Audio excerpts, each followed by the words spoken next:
Oh my god. Sorry, I had to grab a quick water break because that's like opening a freaking can of worms for me. Hello, hey, hi, my name is Mina and this is Hello Fridays. Today I am taking another video. My god, I should be a lot more frequent about this because I actually enjoy making videos, but then I just came back from a trip from Paris and Rome and it was magnifique, I must say. But today I noticed that what I love about Instagram is they have these things called memories. They would appear in your stories and then they would show, say like 2 years ago, a year ago, what you actually shared on your story from that time. I love that. And actually it did share with me a story last year that I took, and it was actually our very first demo in this house. And it was basically reminding me that it's already been a year since we had owned this house, been first time homeowners. I'd like to share 10 things that they don't tell you of being a first time homeowner.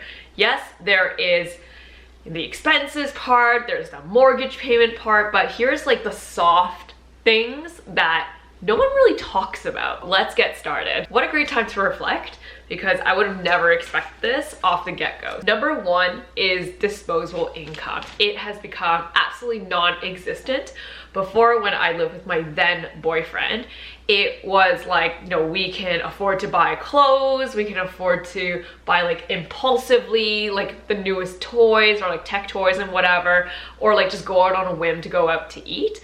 Now, with the rising interest rate, we just can't really do that. We really need to be a lot more budgeted as well as disciplined in the way that we spend our what's remaining of our disposable money, because if it's not this thing, you gotta buy this thing for your house, or most of it really just goes to your mortgage / interest payment. So that's definitely number one, is your disposable income just absolutely vanishes into thin air the moment you own a house. Number two, which is something that I had to quickly realize because I was very much extremely influenced by what you see on Pinterest, Instagram, YouTube, where you see a YouTuber and they very much quickly furnish their house or renovate their house. In this particular case, I want to talk about the furnishing. Is in your first year, your furniture is probably going to be very similar to what it looked like when you first moved in. You're probably gonna have like the same furniture. You wouldn't have upgraded a lot of furniture. Maybe you would have bought some key pieces. Like, if you guys can see, we not quickly actually, a few months in, by the 5th or 6th month,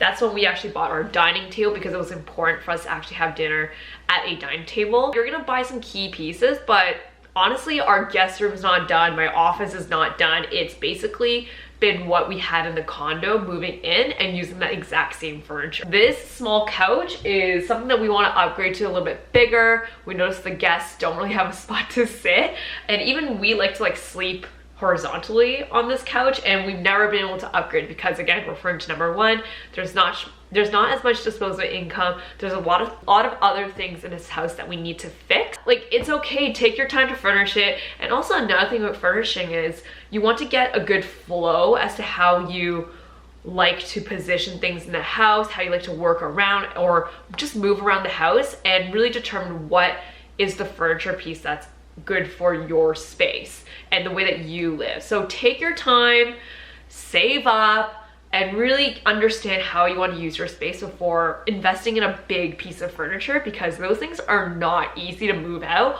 or I'd even argue sell, because not a lot of people actually have a massive truck to move your things, and I'm sure you don't want to lose that much money on your brand new couch. That didn't turn out to work out. I did quickly touch on this in my second point. So the third point is renovations.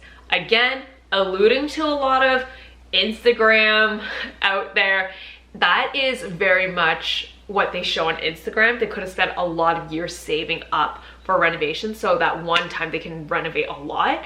Those renovations do not come quickly, and maybe they would have dedicated a lot of time into renovations. In 1 year in this house, I'm actually shocked at how much we were able to renovate. I single-handedly painted all of these walls in this house. I painted the ceiling. My husband did all the floors ourselves. We demoed everything ourselves. We took down drywall upstairs, put in all our light fixtures and new curtain rods and install new curtain. I don't know what else, but we're gonna have to install some baseboards too. We've been living for an entire year without baseboards. But what I'm trying to say is, yes, it looks really great when other influencers move into their house and like just everything's furnished, everything's, you know, just flipped, like house flipped, all almost like as if it was suddenly done in like a month, and they just have a brand new interior design.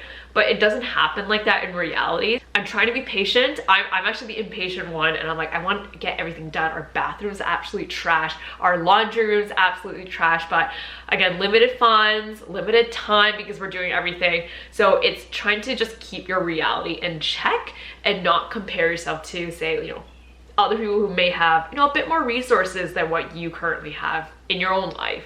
Holy moly, number 4. Unless you're buying a pre-construction build and it's brand spanking new and you are the first owner in it, something in the house always needs fixing. Like, there's always something going wrong. And it's really funny because we're always talking about, oh, you know, maybe this month we finally get to save some money finally and not have to pay any more big expenses, or like, we're like, this month, this is the last month we should be paying like some big ticket item, right, for the house. And it's not. It's a lot of your income that you actually have on hand eventually goes into fixing something that's not luxurious or like brag worthy, you know, like, hey, look at our new floors, or like, hey, look at our I don't know, new dining table or dining set or new counter. It's not that. Like, maybe it's like the plumbing. We actually need to like fix the sink because it was leaking a little bit. Or it's about like the dishwasher. The dishwasher when we first bought this place was like 20 years old. Like, it came with the house when it first was built, and we had to take that out and then buy a new dishwasher. We even had to buy a new fridge at the same time because that broke down. A lot of our like protein just didn't work out, and it's not edible anymore. What other things that we had to fix? Like, we had to fix like a leaking vent because part of it, our furnace actually broke down because of this small component that actually broke down in the winter, so that it actually eventually leaked into our vent, and now there's ceiling damage in it, for example, which is no mold, it's all great. It's just like, you know, some little water damage I need to fix, again, ourselves, but it takes time and money. And it's not like you're gonna invite someone over and be like, hey, look, I fixed the drywall on the ceiling because of a leaking vent. That's not glamorous. That's not brag worthy. Like, you know, hey, come check out our new deck in our backyard that we just built. A lot of these things is where our money is really going. It's not the furnishing, it's not the reno, it's really just maintaining the house in its like status quo state. I just realized I always segue into my next point, which is number 5. It's spending money on unglamorous things and just maintaining the house. So I already said my spiel, so we'll just skip over to number 6 at this point. Number 6, you need to be a little bit handy when you own a house, unless you have a lot of freaking money. What I mean is, everything that we've done in terms of renovations, we have done ourselves, except for maybe like the taping, the drywall, because we're not risking that. But everything else we have done ourselves, aside from major renovations, which, you know, a lot of people might not do. Maybe it's about just installing curtain rods, for example. I've heard some of my friends or family mention that it's about maybe $100 to install a curtain rod, when it's actually quite an easy thing to do if you know how to use like power tools, or you're just, you know, willing to do it. Sorry, I don't want to say like the willingness to do it. I think a lot of people are willing to do it, but maybe they don't have the skills on hand, or maybe they don't have the time. When you own a house, you do need to be handy. You have to be willing to be a little bit engaged in the way you fix the house. For example, when we had to reinstall some light fixtures, I'm glad my husband is an engineer and he's able to actually replace it and know what he's doing. But it's actually quite easy, and I learned how to do it myself as well. Or it's about fixing drywall. That's actually quite simple. I should have started there. Fixing holes in drywall, for example. Before I painted the walls, I actually had to patch a lot of holes because the previous owner, I guess, had a lot of dogs and boys in the house, from what I heard. Of course, living in a house, it's gonna take some beatings, and that's totally normal. I had to basically patch up all the holes. I used this plaster tape as well, which I had to learn, and plaster and sand everything down, and then I had to paint everything, for example, and that could have costed thousands of dollars, so we found someone else. And just fixing the plumbing, for example, we had to figure that out as well ourselves. Here and there where we're able to save a little bit of money because we are willing to be a little bit handy. I'm not gonna lie, it's not something that I entirely enjoy. It's funny because everyone's always like, oh, you guys are so handy fixing your house or renovating your house, and I'm like, we're handy out of necessity. It's not so much I'm like, oh yeah, like let's get to work. It's, you know, it's half and half. I enjoy doing it sometimes, but it's also like, hey, I would have liked someone else to do it, but for the sake of saving money, we're gonna have to do it ourselves and suck it up. Number 7. This is more relevant if you're going from a much smaller space to a much bigger space.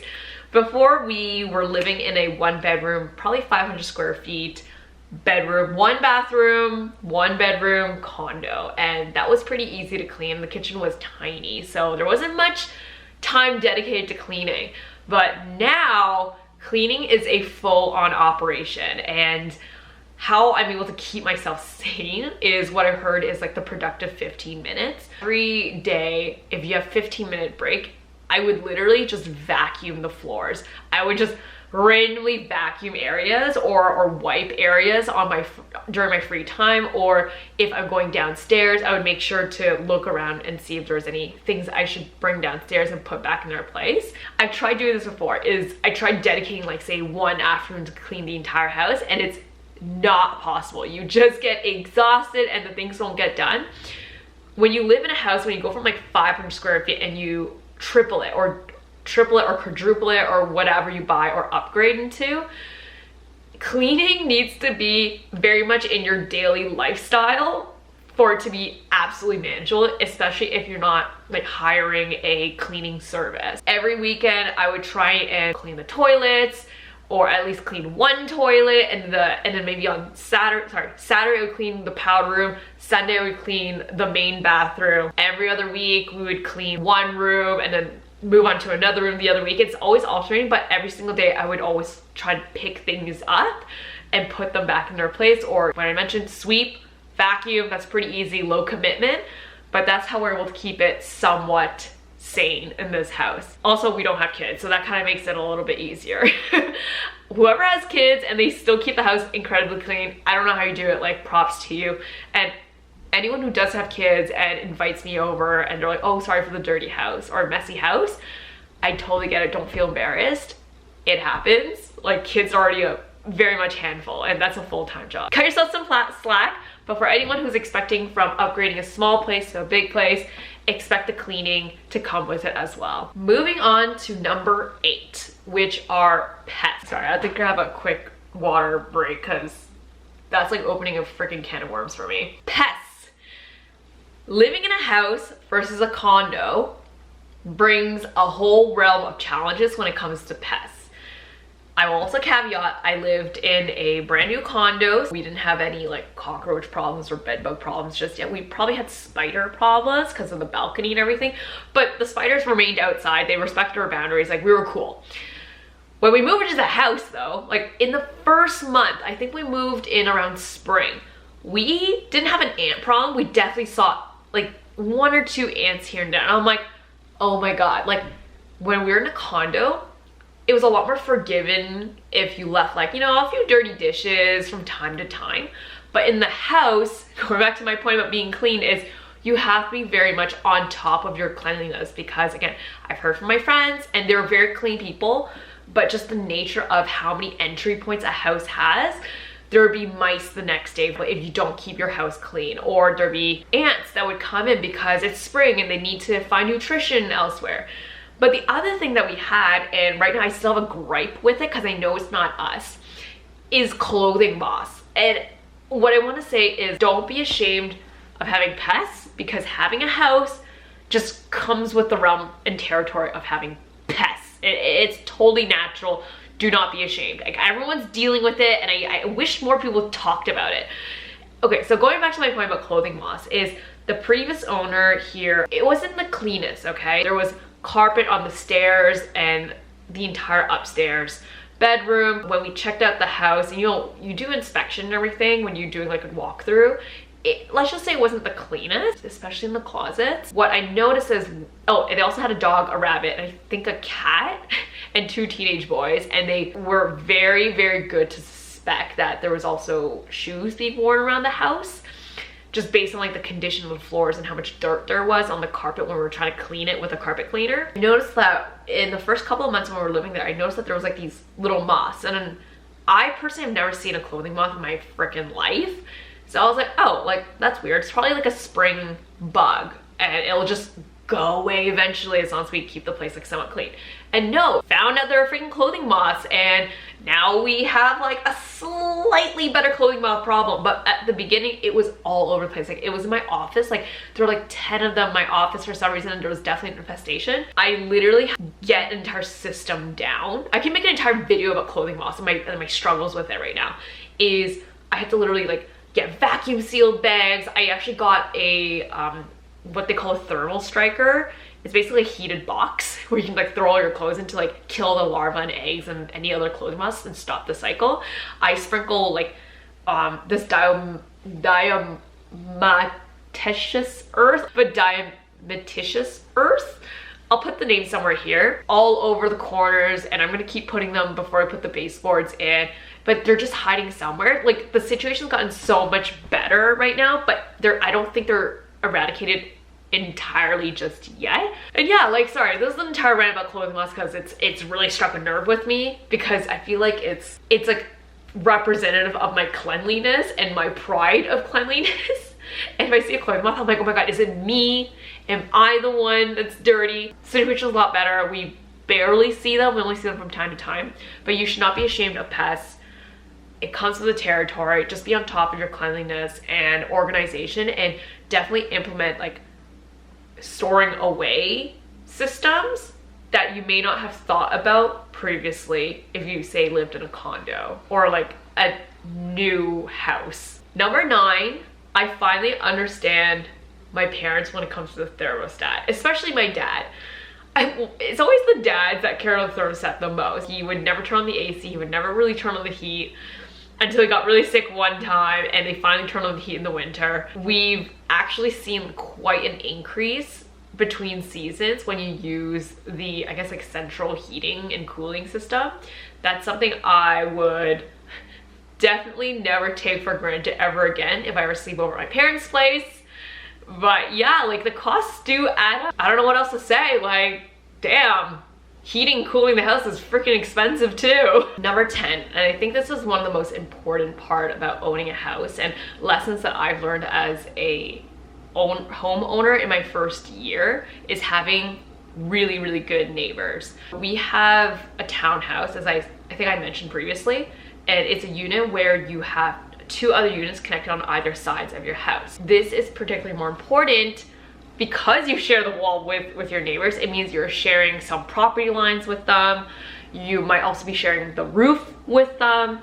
And if they're cooperative, they might even like do the driveway with you, they might do the roof with you. But also, like, you know, their lifestyle as well is, if they're good neighbors, they know what quiet time might be. You know, 9 p.m, maybe not party as hard or cause too much noise. And that's what our neighbors are. They're very, very respectful people, respectful and respectful people. They're really great families. They are always offering to, you know, give us tips or help us out, or they would even like help us mow the grass. They helped us like shovel as well, and we do the same as well. We try to cut their part of the lawn as well, and we would shovel as well in return. And also, just having great neighbors creates a good sense of community, that you feel like your property is being looked after as well, and they also share the same pride of ownership in the property, which is something you want too, because for example, when we leave, they would also watch our house from, like, you know, the outside to make sure there's no suspicious activity. And same goes for them. So when they leave, we also watch after their house in case there's anything that happens as well. And it's just like really great having neighbors who work together to create a good sense of like safety, community. And that's something you just can't necessarily buy because you could buy a really expensive house and have really crappy neighbors, and it wouldn't even be worth it. And I'm really, really glad that we were able to score on such great neighbors. And those are the top 10 lessons that I've learned in the first year that we've owned our first house. It's been a wild ride. We've learned so much. I hope that you guys can relate to this or learn something from this video if you are considering buying your home as well. Your first home, in fact, because these are definitely lessons that just hit me so hard owning it in the first year. And it's something that I can probably tell you, but once you experience it, you're like, yes, Mina definitely told me that, and hopefully you're a little bit more prepared than we were. Anyway, I'm just rambling at this point. I hope you guys have a great day. The weather is just warming up, so hopefully you can grab something on your patio, outside diner, I don't know, bistro, eat outside, picnic, do whatever you want, enjoy the weather, enjoy the sun, and I'll see you guys next time. Bye!